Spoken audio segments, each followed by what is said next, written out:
Selamat datang di Si Binuang Channel. Terima kasih sudah mampir. Mari kita lanjutkan novel Tikam Samurai, Si Bungsu, karya Makmur Hendrik, bagian 435. Selamat mendengarkan. Oke, Kapten.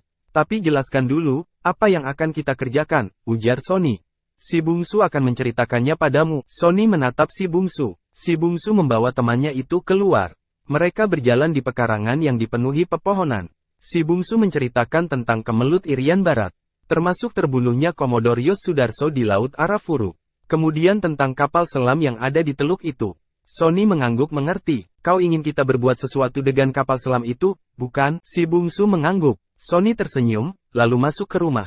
Di dalam, Fabian dan Tongki sudah mulai meramu beberapa buah dinamit.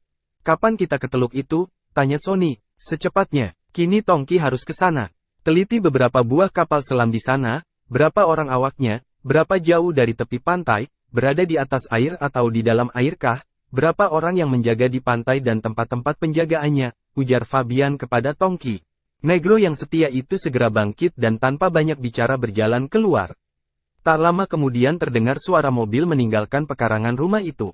Fabian dan Sony meneruskan membuat persiapan. Si Bungsu yang tak mengerti sama sekali pada bahan-bahan peledak hanya menatap saja dengan diam kedua sahabatnya itu bekerja. Hampir sejam pekerjaan itu. Selesai merakit dinamit, Sony mengeluarkan makanan dari lemari es. Ada daging dan telur serta beberapa jenis makanan kaleng. Sony memanggang daging itu di pemanggang di atas bara kayu. Kemudian membuat telur mata sapi. Lalu memotong roti. Dan mereka makan dengan lezat. Selesai makan siang, mereka bertiga mempersiapkan peralatan untuk menyelam. Mulai dari scuba, yaitu tabung zat asam yang terbuat dari besi, masker kepala yang juga dari besi sampai pada pistol. Tak seorang pun yang bicara selama mempersiapkan peralatan itu. Kemudian ketika alat-alat itu selesai mereka siapkan, mereka duduk di ruangan depan. Fabian mengambil sebuah buku dari lemari kemudian membawanya ke ruang depan di mana si Bungsu dan Sony tengah membaca koran-koran lama. Pernah membaca buku ini? Si Bungsu menoleh. Melihat kulitnya saja dia tahu tak pernah mengenal buku itu sebelumnya. Dia menggeleng. Fabian mengambil tempat duduk di sisi si Bungsu. Buku ini pantas kau baca. Bahkan bukan hanya Anda saja, tetapi barangkali juga pantas dibaca oleh semua pimpinan negaramu. Dia meletakkan buku itu di meja. Sebuah buku cukup tebal. Si Bungsu masih belum meraihnya. Namun dapat membaca judul dan pengarang buku tersebut. Buku itu karangan James Mosman, penulis asal Inggris. Judul bukunya Rebels in Paradise, Indonesia's Civil War. Buku itu bercerita banyak sekali tentang negerimu, Bungsu. Tentang Indonesia, dan lebih khusus lagi tentang Minangkabau. Yaitu cerita tentang PRRI. Cerita tentang kenapa mereka memberontak dan kenapa mereka kalah. Fabian menceritakan isi buku itu sambil meneguk minuman kaleng yang diambil dari lemari es. Tak dapat tidak, si Bungsu jadi tertarik jadinya. Dia memang tak mengerti sama sekali tentang politik. Dan dia tak mau ikut campur masalah itu. Dia seorang awam. Sekolahnya hanya sampai SMP. Kemudian terbengkalai. Nasib telah menyeretnya ke dalam badai dan gelombang kehidupan yang tak kunjung menghempas ke pantai yang tentram. Nasib dan penderitaan jua yang telah menyeretnya sampai ke Jepang, ke Singapura dan Australia. Dan nasib serta kebetulan otaknya sedikit encer saja, makanya dia dapat belajar bahasa Jepang dan Inggris. Barangkali kedua bahasa itu tak dia kuasai sebagaimana tamatan perguruan tinggi. Namun sekedar untuk hidup, dia memahami kedua bahasa tersebut. Buku ini tak boleh masuk ke negerimu, Bungsu. Saya tahu beberapa orang pimpinan politik dan wartawan yang menyelusup kemari. Mereka kasak-kusuk mencari buku-buku atau majalah yang menulis tentang negerimu, tentang pimpinan-pimpinan negaramu.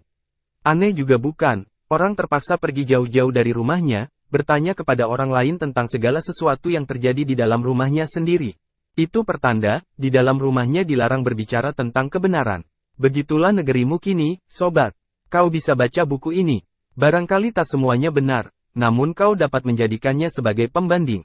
Kau tahu tentang rumahmu, kemudian kau dengar orang bercerita tentang rumahmu itu, maka kau akan ketahui mana yang benar mana yang tak benar. Si Bungsu meraih buku itu. Buku itu dicetak buat pertama kali di tahun 1961, kulitnya berwarna merah putih dan hitam. Sudah cetakan kedua, di kulit luar itu ada gambar sepotong tangan yang seperti menggapai, ada bercak-bercak darah dan lingkaran yang tak mengerti dia apa maksudnya. Nampaknya kulit buku itu dirancang dengan selera setengah pop, warna hitam dan merah, selain ingin menggambarkan keseraman, juga ingin menimbulkan suasana misteri. Namun kesan tak menarik tak bisa disembunyikan dari ilustrasi itu. Kalau ada yang menarik barangkali adalah judulnya itu. Tentang pemberontakan-pemberontakan yang terjadi di Indonesia. Masih bersama si Binuang Channel. Mari kita lanjutkan novel Tikam Samurai, Si Bungsu, karya Makmur Hendrik, bagian 436. Buku James Mossman. Lebih eksplisit, buku itu memang bercerita tentang PRRI. James Mossman melukiskan dalam bukunya itu saat-saat sebelum dan sesudah diproklamasikannya PRRI bulan Februari tahun 1958. Lalu diceritakannya juga tentang tentara APRI yang dipimpin oleh Kolonel Ahmad Yani ketika mendarat di Padang, kemudian perkembangan berikutnya, baik di Sumatera Barat maupun Indonesia pada umumnya. Si Bungsu membalik-balikan buku itu dan membacanya beberapa halaman. Dalam buku itu diterangkan bahwa James Mossman wawancara langsung dengan beberapa tokoh PRRI, dan dari sana dia menuliskan pandangannya, antara lain. 1. Tokoh-tokoh PRRI ternyata menganggap rendah lawan-lawannya. Dalam hal ini adalah Tentara Pusat dan Soekarno. Sikap inilah yang kelak menyebabkan PRRI lebih cepat dikalahkan. Dalam salah satu halaman, ada wawancara James Mossman sebagai berikut. Suatu hari dia bertanya kepada Kolonel Simbolon, bagaimana Kolonel bisa menafsirkan kalau Soekarno tidak akan mengirimkan tentaranya untuk mendarat di Sumatera untuk menyerang Anda di sini? Simbolon yang posisinya adalah Menteri Luar Negeri PRRI, cepat menjawab, Soekarno tak punya keberanian untuk itu. Dan Kolonel Dahlan Jambek di Bukit Tinggi amat senada jawabannya dengan Simbolon ketika ditanya Mossman, katanya, Soekarno will never dare invade us here. Soekarno tidak akan punya keberanian menyerang kami di sini. Padahal, waktu itu semua orang tahu kalau APRI sudah menduduki Pekanbaru dan Rengat, artinya untuk melangkah ke Sumatera Barat tinggal melangkahkan sebelah kaki saja dari dua tempat itu. Lebih lanjut Mossman menuliskan, kemudian ternyata tokoh-tokoh PRRI dibuat amat kaget ketika mendengar Soekarno memerintahkan APRI menyerbu ke Padang. Ketika serangan itu dilakukan, pasukan Kolonel Ahmad Yani mendarat di Tabing lewat udara dan di Pantai Padang lewat kapal-kapal perang. Ternyata tak sebutir peluru pun ditembakkan PRRI sebagai perlawanan. Padahal yang mendarat dengan parasut di lapangan udara Tabing amat mudah ditembaki dari bawah. Selain itu yang mendarat di Pantai Padang dengan mudah pula disapu. Karena Pantai Padang memiliki benteng yang amat tangguh yang tegak dengan kukuh menghadap lautan. Benteng itu dibuat oleh ahli-ahli perang Jepang untuk menghadapi ekspansi sekutu di tahun 1943. Tapi benteng-benteng yang menghadap ke laut itu, yang bakal tak mampu ditembus oleh peluru meriam kapal-kapal perang APRI, betapun besarnya meriam kapal tersebut tak pernah dipergunakan PRRI karena tidak adanya koordinasi. James Mossman menuliskan itu karena dia berada di Padang tatkala tentara Ahmad Yani melakukan pendaratan. 2. Tokoh-tokoh PRRI bersikeras bahwa akhirnya merekalah yang akan menang. Mereka bersikeras karena berkeyakinan kalau Soekarno adalah pihak yang salah, mereka di pihak yang benar. Padahal peperangan bukan hanya masalah siapa yang salah ataupun benar, tetapi juga meliputi juga masalah persenjataan, taktik dan strategi. Banyak contoh bahwa yang benar dilululantakkan oleh yang salah, hanya karena yang benar itu tak menjalankan otaknya, sementara yang salah itu pintar orangnya. Mr. Syafruddin Prawira Negara, Perdana Menteri PRRI yang ditanya Mossman di Padang Panjang, tentang bagaimana perasaannya mengenai pasukan lawan yang saat itu mengepung Sumatera Tengah, menjawab, mereka, APRI, tak dapat berbuat untuk menyakiti kami. Tuhan berada di pihak kami. God is our side. Dan tak lama setelah jawabannya ini, selang beberapa bulan, Syafruddin ternyata menyerah, yaitu pada tanggal 28 Agustus tahun 1961 di Padang Sidempuan. Kemudian Mossman mewawancarai Kolonel Ahmad Yani, selaku Komandan Operasi tanggal 17 Agustus di Padang, apakah Anda heran tidak ada perlawanan sama sekali dari PPRI? Yani menjawab, tidak begitu heran. Orang-orang Minang ini Anda tahu, mereka di hatinya adalah tukang-tukang kumango, mereka adalah pedagang kaki lima, shopkeeper, mereka bercakap terlalu banyak untuk menjadi prajurit yang baik. Masih bersama si Binuang Channel, mari kita lanjutkan novel Tikam Samurai, Si Bungsu, karya Makmur Hendrik, bagian 437. Di halaman lain, Si Bungsu membaca tulisan Mossman sebagai berikut, sejak hari-hari pertama perang saudara itu, Mossman mempunyai kesan yang pelik. Adapun Simbolon dan pemimpin militer yang lain, pendiri-pendiri sesungguhnya dari gerakan otonomi Sumatera Tengah, tidak pernah mengharapkan akan harus berkelahi sama sekali untuk kepercayaan-kepercayaan mereka.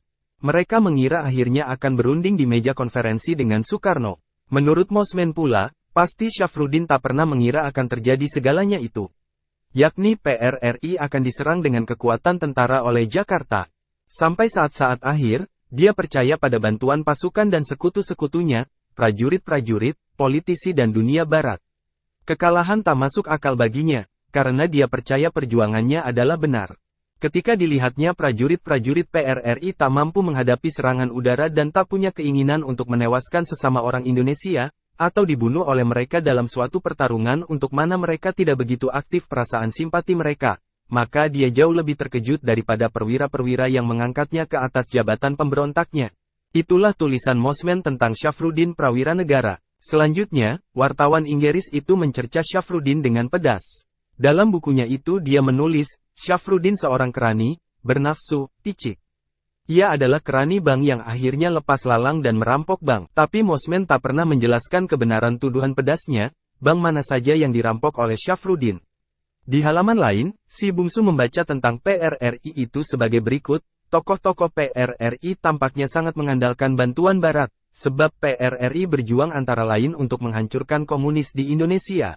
Namun ketika bantuan itu tak kunjung datang, atau kalaupun datang tapi tak menentu dan dalam jumlah yang nyaris tak ada arti untuk mempersenjatai beberapa resimen, sementara tentara APRI telah mendesak terus, mereka tak dapat berbuat lain, kecuali menyumpah dan amat kecewa. Dalam suatu wawancara antara Mosman dengan Simbolon di Mes Perwira Padang Panjang pada tanggal 15 April tahun 1958, saat itu APRI telah maju cukup banyak, dia berkata, kami memerlukan pesawat-pesawat pemburu. Hanya 2 atau 3 pemburu jet. Satu malah dengan penerbang yang baik, yang akan menghasilkan tipu muslihat. Kami akan mampu menahan majunya pasukan Nasution. Mengapa Barat tak melihat hal ini? Mengapa mereka tak mempunyai cukup kepercayaan buat mengirimkan beberapa pesawat pemburu, yang buruk sekalipun? Tak lama lagi, jika bantuan itu datang juga, keadaan sudah akan terlalu terlambat. Itu ucapan Simbolon. Dalam buku itu juga Mosman memperjelas siapa yang dimaksud oleh tokoh-tokoh PRRI itu dengan teman Barat itu. Mosman menunjukkan peranan Central Intelligence, CIA, dari Amerika dalam kemelut perang saudara itu. Sebelum pecah perang saudara, beberapa tokoh PRRI bertemu dengan agen-agen CIA di Sumatera, dan di lain-lain tempat. Hanya dia tak merinci tempat-tempat pertemuan itu. Tak menyebutkan kota dan tempat serta waktunya. Kemudian menurut Mosman, salah satu sebab kenapa PRRI berantakan dari dalam ialah karena diproklamirkannya Republik Persatuan Indonesia, PRRI, dibonjol tanggal 7 Februari tahun 1960. Republik ini merupakan gabungan antara PRRI dengan pasukan Darul Islam, di Aceh dan Sulawesi Selatan. Adapun di yang fanatik Islam amat tak berkenan di hati orang permesta yang beragama Kristen seperti Vence Sumual, Alex Kawilarang, Simbolon dan Dr. Sumitro Joyohadikusumo. Proklamasi PRRI itu adalah awal dari perpecahan di kubu PRRI dan Permesta. Pemberontakan itu dianggap selesai sejak Presiden Soekarno memberikan amnesti dan abolisi secara umum terhitung tanggal 5 Oktober tahun 1961. Si bungsu meletakkan buku tebal itu di meja. Menatap pada kedua temannya bekas tentara baret hijau itu, buku itu tak ada di Indonesia bukan? Tanya Fabian. Si bungsu menatap buku tersebut. Dia menggeleng, saya tak tahu. Saya tak berminat pada masalah-masalah begini di sana. Saya bukan politisi, bukan militer, bukan cerdik pandai. Masih bersama si Binuang Channel. Mari kita lanjutkan novel Tikam Samurai, Si Bungsu, karya Makmur Hendrik, bagian 438. Saya tak tahu buku mana yang boleh beredar dan mana yang tidak di negeri saya itu. Lagi pula, saya bukan orang terdidik yang menyukai buku, ujarnya jujur tentang dirinya. Buku itu memang dilarang di negerimu, bungsu. Sebab, meskipun sebahagian besar bicara tentang kelemahan PRRI, dia juga bicara tentang kelemahan dan kesalahan yang dibuat oleh presidenmu, oleh para menteri dan pemimpin negeri kalian yang goblok, serakah dan pengecut. Si bungsu menatap wajah temannya itu. Mukanya jadi merah. Betapapun juga, rasa nasionalismenya jadi tersinggung. Dia tahu, tak semua pimpinan di negerinya sejelek yang diucapkan Fabian. Tapi bekas kapten tentara baret hijau ini memaki mereka sama rata. Fabian segera menyadari jalan pikiran temannya itu. Sorry, kawan, saya memang agak emosi, soalnya negerimu itu amat condong ke komunis. Sebahagian besar rakyat kalian kini menjerit kelaparan. Sementara segelintir orang-orang berkuasa, atau yang dekat dengan penguasa, hidup mewah. Si bungsu masih tetap diam dan masih menatap Fabian. Fabian bicara lagi, negerimu itu sesungguhnya negeri yang amat kaya, kawan.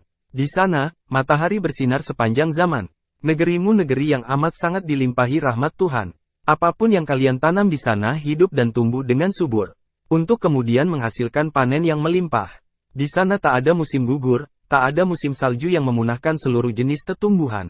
Tidak, negerimu panen bisa berlangsung sepanjang zaman. Tapi kenapa rakyatmu melarat? Kenapa kelaparan? Apa yang tak ada di sana? Sebutlah, emas, perak, minyak, batu bara, timah, tembaga, lada, pala, beras, pisang dan 1000 macam sayur mayur. Apalagi yang kalian butuhkan, tapi rakyat kalian tak bisa turun ke sawah, ke ladang dengan aman, sebab banyak teror dan intimidasi politik.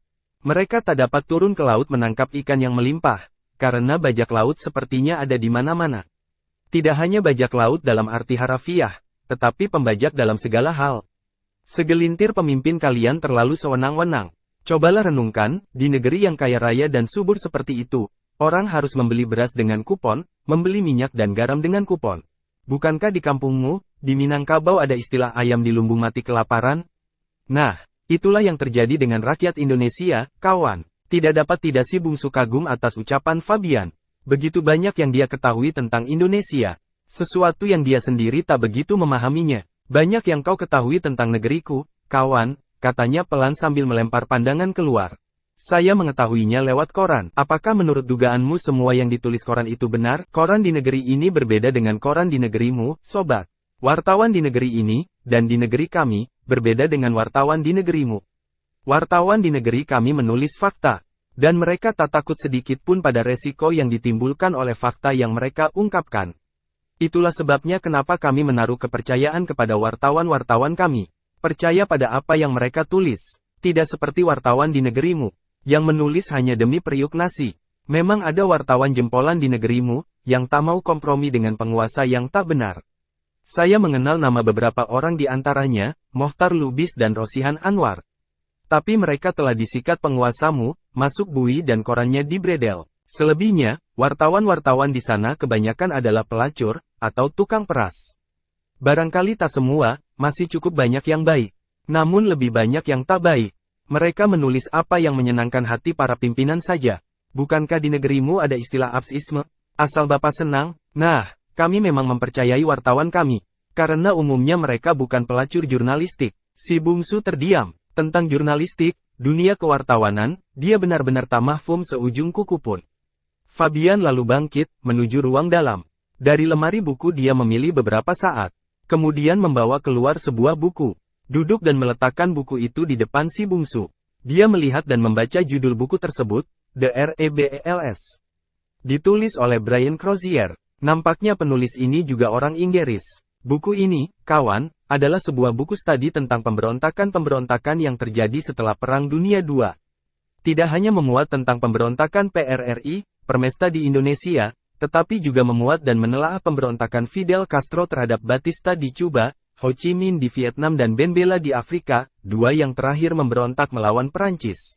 Lalu Uskup Besar Makarios di Pulau Kreta yang memberontak terhadap Inggris. Agar engkau tak lelah, saya akan uraikan secara singkat isi buku ini, yaitu jika engkau berminat. Jadi engkau tak perlu membaca keseluruhan isinya. Fabian menatap di Bungsu, menanti jawabannya. Si Bungsu memang berminat, dia mengangguk. Memang lebih baik mendengar saja resume buku itu secara garis besar, daripada harus membacanya, yang menilik tebalnya mungkin harus dibaca selama sepekan. Barangkali banyak istilah dan bahasa yang tak dia ketahui. Dia hanya faham bahasa Inggris untuk sehari-hari, meski lancar tapi tak mendalam, sekadar cukup untuk makan. Fabian kemudian membalik-balik buku The Rebels itu, seperti mencoba mengingat garis besar isinya. Sementara di Bungsu dan Sony menanti dengan diam. Kemudian Fabian memulai. Menurut Brian Crozier, pola pemberontakan bersifat konsisten, melalui 3 tahap. Pertama, teror, kedua perang gerilya, ketiga perang besar-besaran. Tentu tidak semua pemberontakan diakhiri, tidak semuanya mencapai tahap kedua dan malah sedikit sekali yang sampai pada tahap ketiga. Hanya pemberontakan PRRI, Permesta yang sungguh luar biasa, karena dia tak memenuhi ketiga pola tadi. PRRI dimulai di mana pemberontakan harus diakhiri dan itu pun kalau dia sudah berhasil yakin dengan proklamasi suatu pemerintah, dalam hal ini pemerintah yang diproklamasikan di Padang dalam bulan Februari tahun 1958 oleh Syafruddin Prawiranegara. Ini dengan cepat disusul dengan taraf ketiga, yaitu perang besar-besaran, yaitu tatkala pemerintah pusat melancarkan ofensifnya di Sumatera dan Sulawesi pada April dan Mei tahun 1958. Kekalahan kaum PRRI, Permesta di taraf ketiga, mendesak mereka ke taraf kedua, yakni perang gerilya di hutan dan di gunung, melawan pasukan pemerintah pusat. Tak lama kemudian tindakan mereka memasuki taraf pertama dalam bentuk yang lebih lunak berupa pembakaran kebun-kebun dan gudang-gudang karet. Barangkali karena urutannya yang terbalik itulah, maka pemberontakan anti-Sukarno dan anti-komunis yang dilancarkan PRRI, Permesta menjadi gagal. Kemudian menurut Brian, sebab lain kegagalan PRRI itu adalah 1.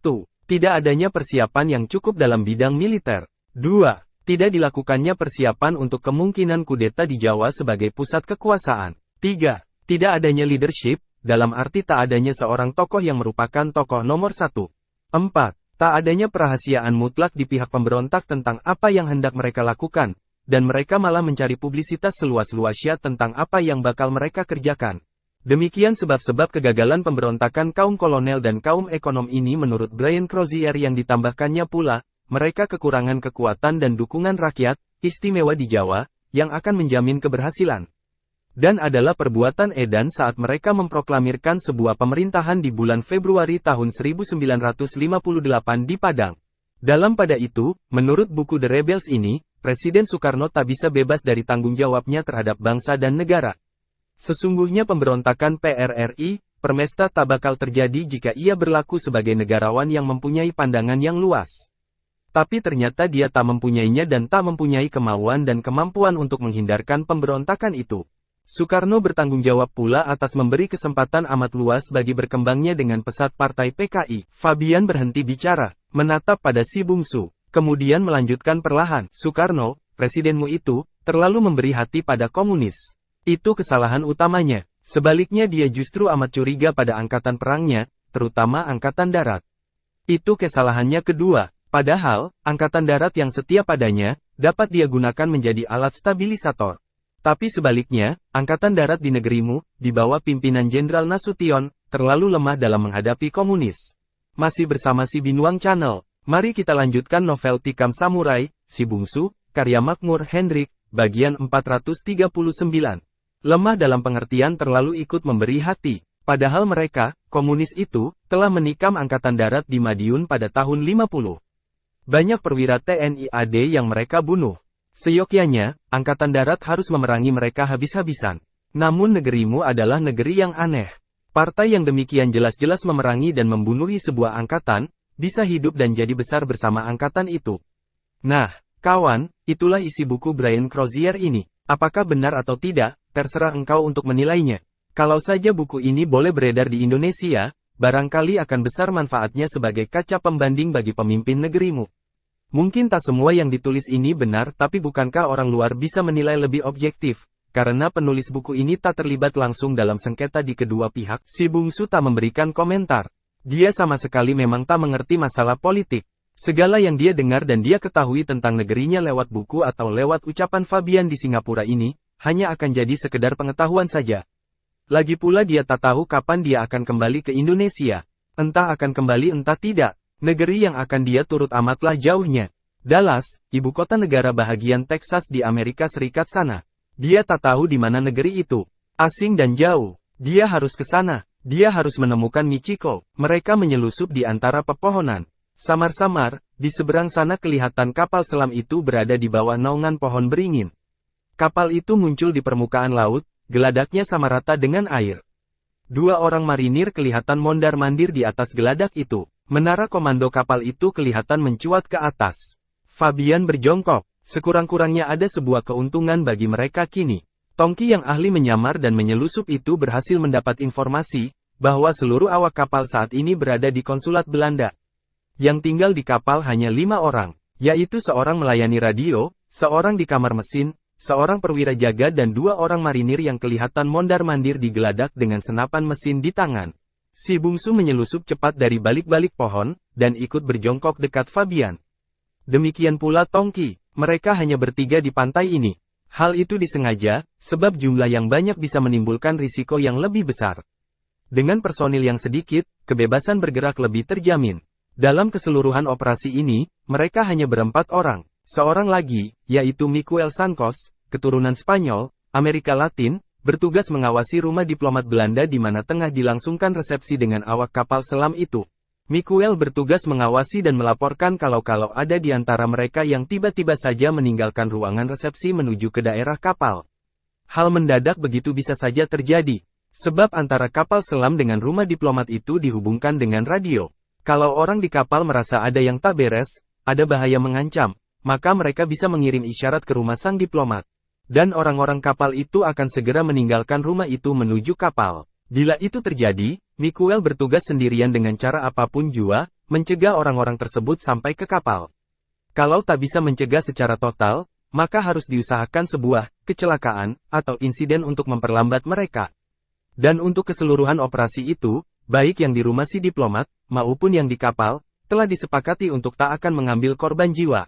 Persyaratan itu ditetapkan oleh Fabian pada si bungsu. Sebab betapapun jua, Fabian tak punya permusuhan dengan Belanda atau Indonesia. Secara etis, Fabian sebenarnya tak suka ikut campur.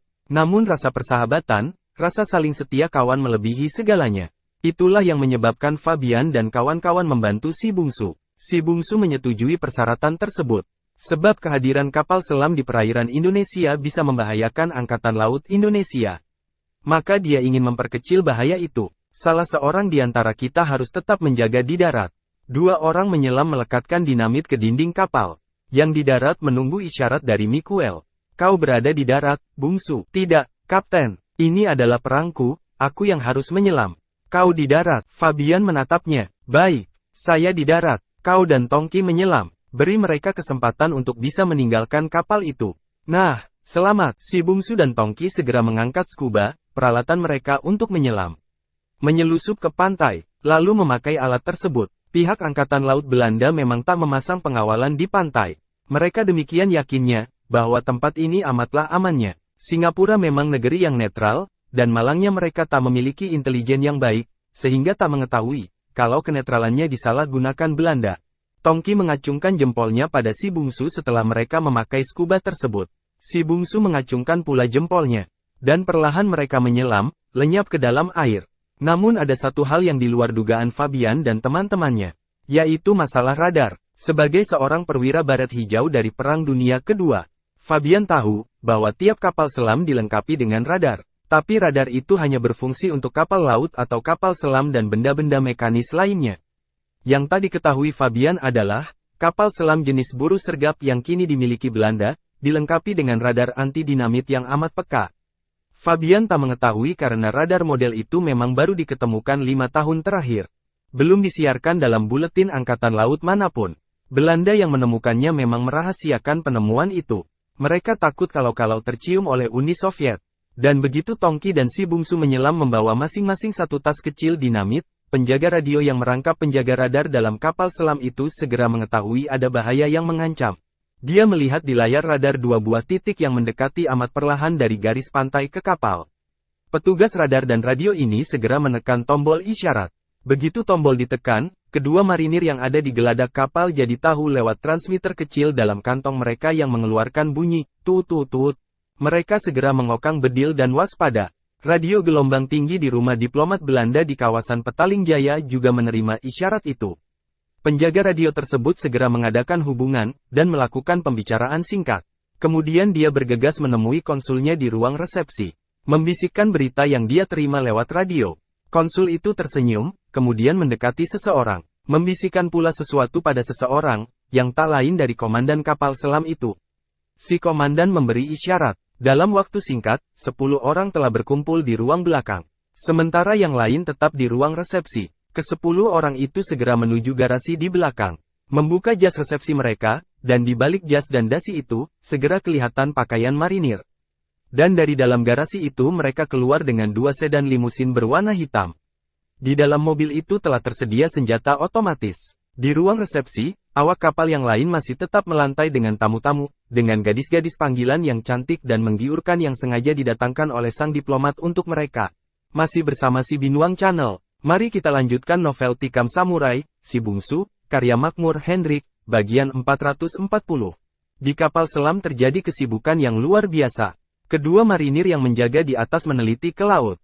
Mencoba menembus air lewat pandangan mereka untuk melihat benda yang mendekati kapal. Namun Tongki dan si Bungsu sudah dipersiapkan untuk kemungkinan ini. Fabian memerintahkan mereka menyelam sedalam mungkin. Mereka tak terlihat sama sekali oleh kedua marinir itu. Hidupkan mesin, tarik tali, opsir piket memberi perintah. Mesin segera dihidupkan, dan kapal mulai bergerak. Namun tak bisa kemana-mana, sebab dua buah tali masih mengikat kapal itu pada dua pohon beringin besar di pulau tersebut. Fabian melihat kesibukan itu, dan segera mengetahui bahwa kedatangan mereka telah diketahui pihak Belanda. Kini dia hanya bisa menanti. Dia tak punya hubungan apa-apa dengan si bungsu atau Tongki yang tengah menyelam. Dia juga tak punya hubungan dengan Miguel yang bertugas mengawasi rumah diplomat Belanda di mana para awak kapal selam itu mengadakan resepsi.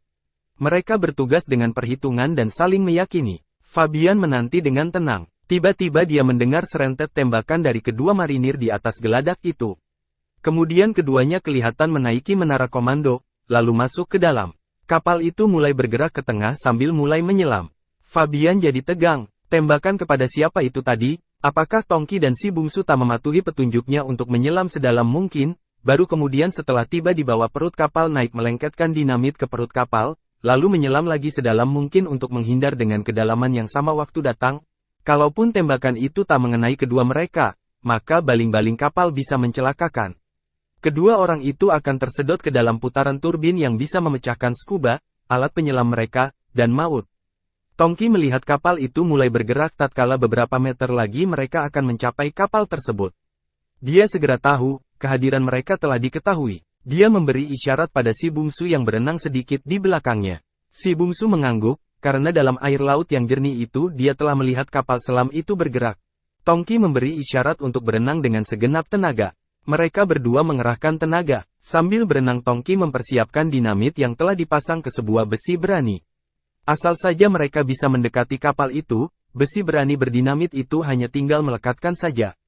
Dia akan lengket. Tongki menyetel jam di dinamit untuk waktu 5 menit. Dia memberi isyarat pada si bungsu yang tengah mempersiapkan dinamitnya pula. Si bungsu melihat kelima jari kanan Tongki dikembangkan, sambil mendayungkan kakinya yang memakai telapak itik dari karet itu kuat-kuat. Dia menyetel jam dinamit itu ke angka 5. Mereka berpacu mendekati. Dan saat itulah kedua marinir di atas menembakkan bedil otomatisnya. Tembakan itu tak ditujukan kepada mereka sebab mereka tak kelihatan. Tembakan itu ditujukan pada tali yang menyangga kapal itu ke pohon beringin. Tak ada waktu lagi untuk membukanya baik-baik. Keduanya menembak saja tali yang terjuntai ke laut, putus. Kapal itu bergerak ke tengah, sambil mulai menyelam. Tongki sampai duluan, sekali jangkau dinamit itu lekat. Namun bahaya lain mengancam kedua orang ini. Yaitu putaran baling-baling kapal. Di tempat lain, Miguel yang menjaga tak jauh dari rumah diplomat Belanda itu tiba-tiba melihat dua kendaraan keluar lewat pintu belakang. Ini dia, bisik blasteran Spanyol, Amerika itu. Dia membuang rokoknya, memperhatikan arah mobil tersebut. Kemudian dia naik ke truk tua yang sejak tadi dia parkir di tempat tersembunyi. Dia segera tahu jalan mana yang akan ditempuh oleh kedua sedan yang baru keluar itu. Dengan tenang dia menjalankan truknya. 1 kilometer di pinggir kota, jalan jadi sempit. Kedua sedan yang masing-masing membawa 5 marinir itu melaju dengan kecepatan penuh. Namun ketika menikung ke kanan, tiba-tiba di depan ada truk merah yang berjalan lambat. Kedua sedan itu membunyikan tuter. Namun truk itu tetap saja tak beringsut. Jalannya lambat sekali. "Hei, minggir, minggir," seru salah seorang marinir sambil mengeluarkan kepala dari jendela. Tapi sopir truk itu seperti tak mendengar. Jalan truknya tetap seperti beringsut. Tak ada jalan untuk ke kiri atau ke kanan. Di kiri kanan jalan ada parit besar seperti riol pengaman air.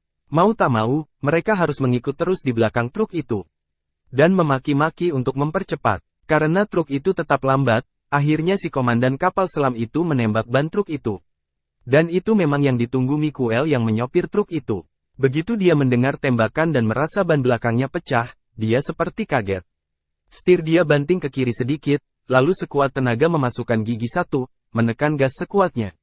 Mesin truk itu sudah di-setel demikian rupa. Begitu gas ditekan dalam persneling satu, truk tersebut seperti terlompat, dan Miguel membanting setir kuat-kuat ke kanan. Kendaraan yang dibelokkan tiba-tiba memang tak punya pilihan lain selain terbalik. Truk itu terbalik menutup jalan kecil itu secara total. Miguel menggapai palang besi pengaman di depan setir. Kedua sedan di belakang berhenti mendadak. Ke-10 awaknya menyumpah dan memaki. Melompat turun. Begitu truk terbalik, Miguel memecahkan kantong plastik di balik kemejanya. Kantong plastik itu berisi cairan merah darah. Kantong itu pecah. Bajunya dibasahi cairan merah, mengalir ke tubuhnya, dan dia menelentangkan diri, mengerang, merintih. Saat itu bermunculan para marinir Belanda di sana. Memaki-maki, menyumpah-nyumpah, namun mereka tak bisa berbuat apa-apa. Si sopir kelihatan bergelimang darah. Tak sadar diri, dua orang segera menyingkirkan tubuh Miguel keluar. Lalu bersama-sama mereka mencoba menyingkirkan truk yang menghalangi jalan itu. Menggeser sebuah truk yang terbalik bukanlah usaha yang mudah, apalagi hanya dengan tenaga 10 orang. Setelah hampir setengah jam truk itu akhirnya tergeser. Kedua sedan itu bisa lewat. Mereka meninggalkan truk tersebut bersama Miguel yang masih terbaring diam. Setengah jam merupakan perpanjangan waktu yang tak sedikit bagi Fabian dan si bungsu. Begitu sedan itu menjauh, Miguel bangkit sambil tersenyum. Tugasku selesai, kawan. Terserah kalian acara berikutnya. 2,5 jam, katanya sambil melirik jam tangan, lalu memasuki belukar, mengambil jalan pintas menuju kota. Di dalam air, si bungsu dan Tongki sedang berusaha keluar dari kesulitan. Mereka baru saja selesai melekatkan dinamit ke dinding kapal itu. Mereka harus menghindar secepat dan sejauh mungkin. Kalau tidak, putaran baling-baling kapal akan menyedot mereka, memecahkan tabung zat asam dan membunuh mereka. Tongki yang lebih berpengalaman segera menukik menyelam lebih dalam ke bawah. Dia berharap si bungsu melihatnya dan meniru gerakannya. Si bungsu memang melihatnya, namun sudah terlambat baginya untuk meniru. Kapal itu digerakkan dengan kekuatan penuh untuk menghindarkan mereka memasang dinamit. Tongki terhindar dari putaran air. Si bungsu justru terperangkap. Tubuhnya tiba-tiba tersedot dengan kuat. Dia berusaha untuk menghindar, namun kekuatan yang amat dahsyat terus menghisapnya. Dia tersedot. Putaran baling-baling kapal membuat segala benda yang melekat di tubuhnya pada bertanggalan. Mula-mula yang tanggal adalah kacamata selam yang dia pakai. Kemudian tabung zat asam di punggungnya. Tali kulit yang mengikat tabung itu dengan tubuhnya putus. Tabung itu sendiri tertarik, menghantam baling-baling yang berputar kencang dan hancur berantakan. Kini tubuh si bungsu tak berdaya, dia terhisap makin dekat. Maut menyeringai menantinya. Di dalam kapal, perwira piket tiba-tiba jadi pucat. Dia melihat sinyal merah melekat berdekatan. Tak bergerak secuil pun, dan sirene lain yang panjang berbunyi. Dinamit, seru opsir itu. Masih bersama si Binuang Channel. Mari kita lanjutkan novel Tikam Samurai, Si Bungsu, karya Makmur Hendrik, bagian 441.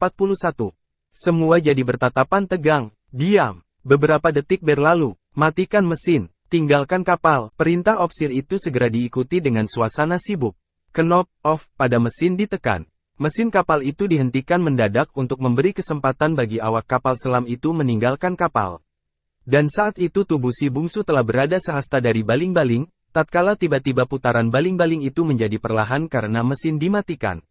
Dia bisa menjauh, nyawanya selamat, tubuhnya tak jadi berkeping-keping. Tuhan menurunkan keajaiban untuk menyelamatkan nyawanya, namun dia sudah hampir kehabisan nafas. Dia berusaha mengapung ke atas. Sudah beberapa menit berlalu, kapal ini hanya punya waktu 5 menit, kemudian akan meledak berkeping-keping.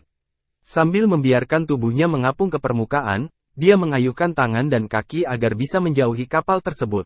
Tiba-tiba, dua depan di atasnya, lewat cahaya terang matahari yang menusuk ke tubuh laut, dia lihat beberapa tubuh beterjunan. Pastilah anak-anak kapal yang menyelamatkan diri, meninggalkan kapal tersebut sebelum meledak. Namun si bungsu sudah kehabisan tenaga. Lemas, dia tak berdaya lagi. Jauh di bawah sana, Tongki menyadari si bungsu menghadapi bahaya serius.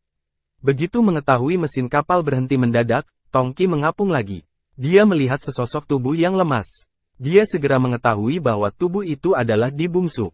Cepat dia mendekat dan menarik tubuh tersebut.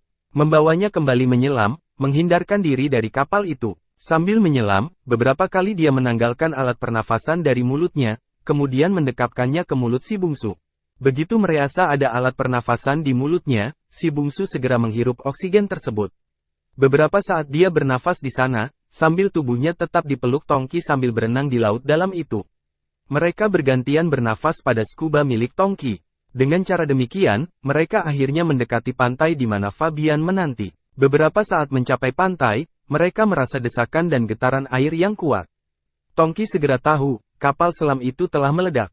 Dan ketika beberapa saat kemudian mereka muncul di permukaan air di dekat pantai, mereka tak lagi melihat kapal selam tersebut. Di laut mereka hanya melihat beberapa sosok tubuh yang berusaha berenang ke tepi. Mereka adalah awak kapal selam itu. Di sekitarnya terlihat berbagai barang mengapung di antara genangan minyak. Tongki menyeret tubuh si bungsu ke atas. Terima kasih, kawan. Anda menyelamatkan nyawa saya, ujar si bungsu, begitu tubuhnya berada di pasir di bawah pohon-pohon yang rindang. Saat itulah para awak kapal selam yang sedang terapung-apung di laut menampak mereka. Mereka saling berteriak, namun jaraknya terlalu jauh untuk mengenali, apalagi untuk mendekati. Fabian berada di sana, di dekat si bungsu dan Tongki. Ayo cepat, teman-teman mereka barangkali tengah menuju kemari, demikian juga polisi. Ledakan ini mungkin terdengar sampai ke kota, ujar mantan kapten itu. Mereka bergegas mengangkat alat-alat selamnya, menyeretnya ke semak-semak di mana mereka tadi meninggalkan Jeep Land Rover. Lalu meninggalkan tempat itu, mengambil jalan lain yang mereka ketahui karena telah mempelajari tempat tersebut dengan seksama. Pemerintah Malaya jadi heboh. Segera terungkap bahwa perairan Singapura, bahagian dari negara mereka, telah dipakai oleh pasukan Belanda sebagai pangkalan gelap kapal perang. Meledaknya kapal selam itu telah membuka kedok konsulat Belanda di kota itu. Ribut antara pemerintah Malaya dengan Belanda segera terjadi. Malaya memanggil konsul Belanda di Singapura, lalu mengusir, mempersona nongaratakan, konsul itu. Dalam konflik Indonesia, Belanda, Malaya memang negara yang netral. Namun hadirnya sebuah kapal selam di perairannya, jelas tak disukai Indonesia yang tengah berperang dengan Belanda. Malaya tak ingin Indonesia mencapnya sebagai negara yang pro-Belanda. Berurusan dengan Indonesia jelas tak diingini oleh Malaya. Soalnya lagi, bukan karena takut dimusuhi Indonesia saja, melainkan kehadiran sebuah kapal perang tanpa setahu pemerintah setempat, memang bukan urusan yang sepele. Awak kapal selam yang terbenam itu terpaksa diserahkan oleh pihak konsulat Belanda kepada pemerintah Malaya. Mereka sempat dihukum masing-masing 5 bulan. Barulah lewat saluran diplomatik yang ruwet, ke-45 orang awak kapal selam itu dipulangkan ke negeri Belanda. Hanya saja, pihak Malaya tetap tak tahu, bahwa selain kapal selam yang meledak itu, masih ada kapal selam lain di perairannya. Bahkan ada 4 atau 5 kapal perang Belanda yang dikamuflase sebagai kapal dagang, yang berlabuh dengan tenang di antara ratusan kapal-kapal dagang lainnya di Teluk Singapura. Si bungsu sebenarnya ingin sekali membongkar kedok Belanda itu. Dia menyelidiki kapal-kapal perang yang dipalsukan jadi kapal dagang itu, kemudian memberitahu pihak Malaya. Namun dia tak punya waktu lagi. Teman-temannya telah menyiapkan tiket untuk berangkat ke Dallas. Apalagi tujuan utamanya adalah mencari Michiko, kekasihnya yang dibawa lari oleh seorang mantan pilot Amerika semasa Perang Dunia II, bernama Thomas. Pilot keturunan Inggris, Spanyol. Sehari menjelang berangkat, mereka berkumpul di rumah Fabian, di mana si bungsu menginap selama di Singapura. Besok engkau akan berangkat dengan Japan Airlines, kawan. Dari sini menuju Hong Kong, dengan pesawat yang sama ke Dallas lewat Hawaii. Engkau akan ditemani oleh Tongki. Dia kenal baik kota itu, karena dia tinggal di sana sebelum Perang Dunia II, ujar Fabian. Fabian sendiri tak bisa ikut karena akan ke Inggris mengantarkan ibunya. Namun setiap saat yang dibutuhkan, jika ternyata si bungsu dan Tongki menghadapi kesulitan di Dallas, mereka akan datang. Jangan ragu-ragu memanggil kami, barangkali kalian di sana akan terbentur dengan dinding kejahatan hebat bernama mafia, siapa tahu bukan? Jika itu terjadi, beritahu kami akan datang. Si bungsu amat berterima kasih atas setia kawan teman-temannya ini. Sebenarnya Fabian berkeras agar si bungsu disertai teman-teman yang lain, seperti Sonny dan Miguel, jadi mereka bisa berangkat berempat. Namun si bungsu khawatir keberangkatan berempat itu akan memakan biaya besar dan akan menyulitkan dia bergerak mencari jejak Michiko. Sebagai jalan tengah, akhirnya dia berangkat duluan dengan Tongki. Pesawat yang mereka tumpangi itu adalah pesawat DC-10. Sejenis pesawat jet yang terhitung baru kala itu, bermuatan sekitar 50-an orang. Namun dalam trayek menuju Hong Kong, hanya separuh tempat duduk yang terisi. Sebahagian besar adalah orang Hong Kong, Singapura, Jepang dan beberapa orang Barat. Pintu pesawat hampir ditutup, ketika tiba-tiba seorang gadis berlarian. Nampaknya dia datang terlambat ke bandara. Maaf, pesawat saya baru mendarat dari Italia. Saya harus ke Amerika. Terdengar dia bicara pada pramugari dalam bahasa Inggris yang amat fasih. Gadis yang baru datang itu nampaknya adalah juga seorang pramugari. Pakaiannya menunjukkan hal itu. Nampaknya dia dari perusahaan penerbangan Alitalia. Ketika dia masuk, hampir semua mata menatap kagum padanya. Masih bersama si Binuang Channel. Mari kita lanjutkan novel Tikam Samurai, Si Bungsu, karya Makmur Hendrik, bagian 442. Gadis itu luar biasa cantiknya. Tak pelak lagi, dia pastilah orang Italia. Kulitnya tak dapat dikatakan putih. Lebih tepat dikatakan coklat terang. Berhidung mancung dengan mata yang biru dan rambut hitam kelam. Gadis itu tersenyum ke kiri dan ke kanan. Sikapnya yang ramah sebagai pramugari tak bisa dia lepaskan. meski kini lagi tidak bertugas di pesawatnya. Gadis itu duduk berseberangan dengan si bungsu. Antara mereka berdua dibatasi oleh jalan di tengah pesawat. Tongki yang duduk di sebelah si bungsu menyikut lengan si bungsu sebagai isyarat. Si bungsu menoleh dan tersenyum melihat kenakalan temannya itu. Harus dia akui, gadis di seberang jalan kecil itu memang alangkah cantiknya. Namun dia hanya sekilas memandang gadis itu, ketika si gadis akan duduk. Gadis itu sendiri sempat menoleh padanya, melemparkan sebuah senyum yang meninggalkan lesung pipit di pipinya yang montok. Kemudian dia kelihatan sibuk dengan tas tangan yang dia bawa. Dari dalamnya dia mengeluarkan sebuah majalah, lalu tenggelam dalam bacaan begitu pesawat mulai bergerak. Tapi 15 menit kemudian, ketika pramugari Japan Airlines itu mulai membagi-bagikan makanan, gadis itu meletakkan majalahnya. Membuka sabuk pinggang, kemudian berjalan ke depan. Di depan, di mana pramugari JAL itu tengah menyiapkan makanan, gadis itu nampaknya menawarkan jasa baiknya. Dan meski ditolak oleh pramugari pesawat, gadis itu tetap berkukuh. Dia mengambil nampan, kemudian menuju kokpit, di mana pilot dan kopilot bertugas. Cukup lama di dalam ruangan itu. Dan ketika muncul lagi di kabin, wajahnya tetap bersinar cerah. Dia membantu ketiga pramugari pesawat itu membagikan makanan dan minuman pada para penumpang. Kehadirannya demikian memikat, betisnya yang indah berisi tak dibalut oleh kaos tipis seperti pramugari JAL itu. Dia membagikan makanan dan minuman dengan senyum dan lesung pipitnya. Setelah itu, dia kembali duduk di tempatnya. Sibuk lagi membaca majalah yang tadi dia keluarkan dari tas tangannya. Nampaknya tak ada komunikasi sedikit pun antara dia dengan lelaki separuh baya yang duduk di sebelahnya. Lelaki separuh baya itu, barangkali seorang yang berasal dari negeri Amerika Latin, tak acuh sedikit pun atas kehadiran gadis cantik di sebelahnya. Dia tenggelam dalam keasyikannya sendiri, mendengar nyanyian lewat pesawat kecil yang dilekatkannya ke telinganya dan disambungkan pada mik ke langit-langit pesawat.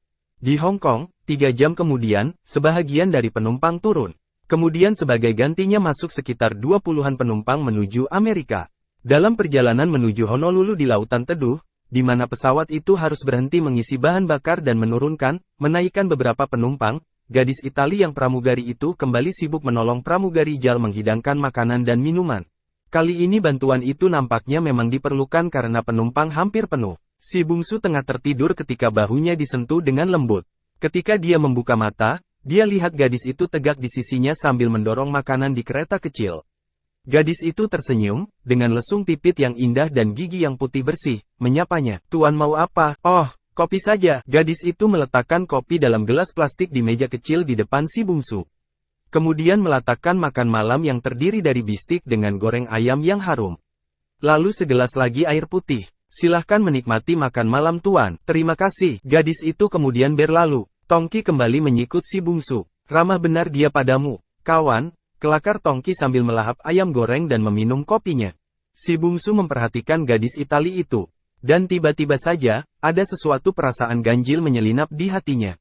"Di mana kita kini?" tanyanya pelan, sambil menghirup kopi. "Di atas lautan Pasifik. Kita akan singgah di Honolulu." "Ya, semua kita. Kalau tidak pesawat ini akan kecemplung di tengah laut kehabisan bahan bakar. Berapa lama lagi kita akan sampai di sana?" "Pagi lewat sedikit." Si bungsu menoleh, heran. "Pagi? Begitu jauh? Dan pesawat ini sanggup terbang sepanjang malam tanpa mengisi bahan bakar?" "Begitu teorinya. Tapi tak usah khawatir. Sebentar lagi, kita akan melewati batas malam dan pagi. Waktu di Indonesia, termasuk Singapura, berbeda nyaris 24 jam dari Amerika. Bila di negeri Anda jam 9 pagi, itu artinya di Amerika sekitar jam 9 malam. Nah, sebelum Honolulu, kita akan melewati batas malam itu. Jadi sebenarnya kita terbang melintasi jarak antara malam dengan siang. Kalau berada di tempat malam lamanya 12 jam, maka dalam penerbangan melintas jarak ini, malam hanya kita alami sekitar 4 atau 5 jam. Anda begitu khawatir nampaknya. "Ada apa?" Si bungsu tak segera menjawab. Dari gadis Itali yang tengah membagi-bagikan makanan itu matanya beralih pandang ke depan, lalu ke belakang. Kemudian tangannya meraih ayam goreng, sebelum mengunyah dia berkata pelan, "Saya tak tahu dengan pasti, tapi saya merasa ada sesuatu yang ganjil. Yang ganjil adalah jantungmu, kawan. Kau sedang jatuh hati pada gadis itu, bukan? Kau harus berperang dengan 40 lelaki dalam pesawat ini untuk mendapatkannya." Kau lihat mata para lelaki itu memandang gadis tersebut, seperti akan menelannya habis-habisan. Gadis itu memang luar biasa cantiknya. Lihat pinggulnya yang bulat, dadanya yang bukan main. Tongki lalu tertawa bergumam sambil mengunyah makanannya. Si bungsu menarik nafas. Matanya kembali menatap gadis bertubuh menggiurkan itu. Gadis itu memang amat cantik, amat menggiurkan. Namun ada firasat aneh menyelusup di hatinya. Dia tak tahu apa, tapi dia merasa bakal ada sesuatu yang hebat yang bakal terjadi. Ah, kalau saja dia di rimba, barangkali dia cepat bisa membaca bahaya yang mengancam. Dia memang hidup dan dibesarkan di rimba, karenanya dia hafal benar akan hal-hal yang bakal terjadi. Dia seperti memiliki indera keenam. Tapi kini dia berada di pesawat udara, kecemasan apa yang menyelusup di hatinya? Saya rasa gadis itu bukan orang Itali, mungkin orang Meksiko atau Cuba, ujar Tongki lewat mulutnya yang penuh berisi.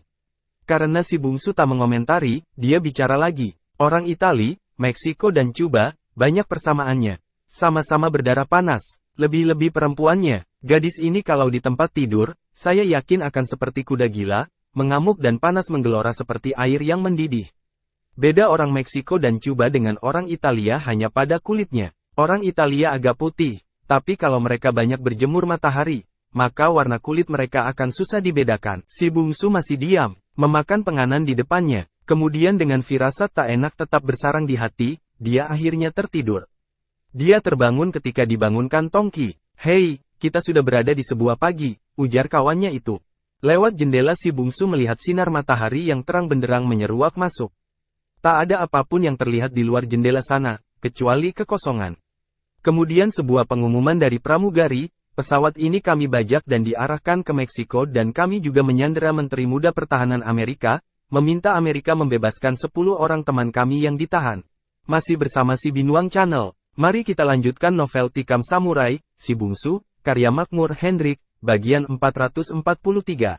Di atas Kepulauan Midway, tuan-tuan dan nyonya-nyonya, kita kini berada di atas Kepulauan Midway yang termasuk dalam wilayah Amerika Serikat. Sebentar lagi kita akan mendarat di kota Oahu, salah satu dari kota di Honolulu untuk mengisi bahan bakar, kemudian akan melanjutkan penerbangan ke New York, baru ke Dallas. Selama pengisian bahan bakar, tuan-tuan dan nyonya-nyonya tidak diperkenankan turun ke pelabuhan udara, pengisian bahan bakar dan cek pesawat hanya sebentar. Kami persilakan Anda mematikan api rokok dan mengenakan sabuk pengaman, terima kasih. Banyak di antara penumpang pesawat itu yang kecewa tak dapat turun di Honolulu. Namun pesawat ini nampaknya memang khusus dikarter untuk trayek Hong Kong New York Dallas, sebab tak seorang pun penumpang yang turun di Honolulu atau di Hawaii. Padahal biasanya arus penumpang ke Hawaii bukan main ramainya. Kalau begitu di pesawat ini ada orang penting, pikir si bungsu, demikian pentingnya hingga pesawat tidak perlu singgah di Hawaii. Tak lama setelah pesawat melewati kepulauan Hawaii di lautan teduh menuju New York, pramugari yang duduk di seberang si bungsu itu bangkit. Ketika bangkit dia masih sempat melempar senyumnya yang memikat pada si bungsu. Tongki kembali menyikutnya. Gadis itu berjalan ke depan dengan membawa tas di tangannya. Di depan dia bicara dengan pramugari, lalu dengan masih tersenyum berjalan ke depan ke ruang pilot, membuka pintu ruangan itu. Seorang lelaki yang duduk agak ke depan bangkit dan tegak menghadap ke belakang. Dia memakai kacamata, tersenyum tapi penuh ancaman. Di tangannya sebuah granat dan pistol otomatis. Dia meraih mikrofon yang biasanya dipakai pramugari untuk menyampaikan informasi dan pengumuman. Lewat mic terdengar dia berbicara. Pesawat ini kami bajak, para penumpang harap tenang, tak seorang pun yang celaka kalau tuan-tuan menuruti perintah kami. Jangan membuat gerakan yang tidak-tidak. Jumlah kami 6 orang di pesawat ini, ada di setiap pintu dan tempat yang menentukan dengan sebuah granat dan dinamit yang siap mengirim kita semua ke neraka. Tetaplah tenang. Lelaki itu memandang pada seorang lelaki yang duduk paling depan, tersenyum dan mengangguk pelan kepadanya. Maaf, semua penumpang kami jadikan sandera, katanya dengan sikap hormat. Si bungsu dan Tongki saling pandang, kemudian hampir bersamaan mereka melihat ke belakang, ada 4 lelaki, berkaca mata hitam semua, memegang senapan otomatis dan granat di tangan, tegak di pintu darurat tengah dan di bahagian belakang. Yang di depan sana berbicara lagi. Kami terpaksa mengatur tempat duduk Anda sebelum kami menerangkan sesuatu. Kami harap kalian semua berkumpul di tengah, mengisi bangku yang masih kosong. Jadi 3 deret di depan dan 4 deret di belakang harap dikosongkan. Kecuali Tuan Menteri, harap tetap duduk di deret nomor 2 itu saja, sendiri. Yang lain di deretan nomor 3, kami akan memindahkan Anda satu demi satu. Jangan membuat gerakan yang tidak-tidak. Barangkali ada di antara kalian yang membawa senjata api atau senjata tajam, tetapi sekali Anda membuat gerakan yang mencurigakan, pesawat dan semua isinya menjuju neraka. Nah, ikuti perintah saya baik-baik. Orang itu mulai memberi petunjuk. Mula-mula yang diperintahkannya adalah para lelaki yang duduk di depan sekali dan yang nomor 2. Barangkali orang-orang penting. Tetapi yang dia sebut menteri itu dirubah lagi tak jadi pindah. Sendirian ditinggalkan di kursi paling depan itu, kemudian bahagian-bahagian lainnya dipindahkan juga. Keruwetan terjadi saat akan memindahkan seorang perempuan tua, mungkin karena kaget atau takut dia tak bisa berdiri. Perempuan itu akhirnya disuruh bantu oleh seorang anak muda. Tak dapat tidak, isi pesawat itu diliputi ketegangan, kemudian lelaki yang berkaca hitam yang nampaknya adalah salah satu pimpinan dari teroris ini mulai menjelaskan identitas mereka. Kami dari Kuba, kami kelompok Fidel Castro, kami menuntut 10 tahanan politik dan militer yang kini dalam penjara El Paso dan Alcatraz, yang berhaluan Marxis-Leninisme yang dipenjarakan rezim Kennedy, segera dibebaskan. Kami akan menukarkan yang ke-10 orang itu dengan Tuan Menteri Muda Urusan Pertahanan Amerika Serikat yang ada di pesawat ini. Pesawat ini tengah diperintahkan pimpinan kami untuk menuju Mexico City, ibu kota Meksiko. Kami menunggu pertukaran tahanan politik itu di Meksiko. Masih bersama si Binuang Channel. Mari kita lanjutkan novel Tikam Samurai, Si Bungsu, karya Makmur Hendrik, bagian 444. Selama tahanan itu belum muncul, tak seorang pun di antara Anda yang akan meninggalkan pesawat. Nah, kami kira semuanya cukup jelas. Jangan panik, yang ingin buang air dan sebagainya, disilahkan ke toilet seperti biasa. Asal jangan coba-coba berbuat yang tidak-tidak. Bahkan kalau Anda ingin kopi, teh atau makanan, Anda bisa menekan bel, dan pramugari akan kami perintahkan melayani Anda. Kami yakin Anda akan membantu kami demi tegaknya komunisme internasional.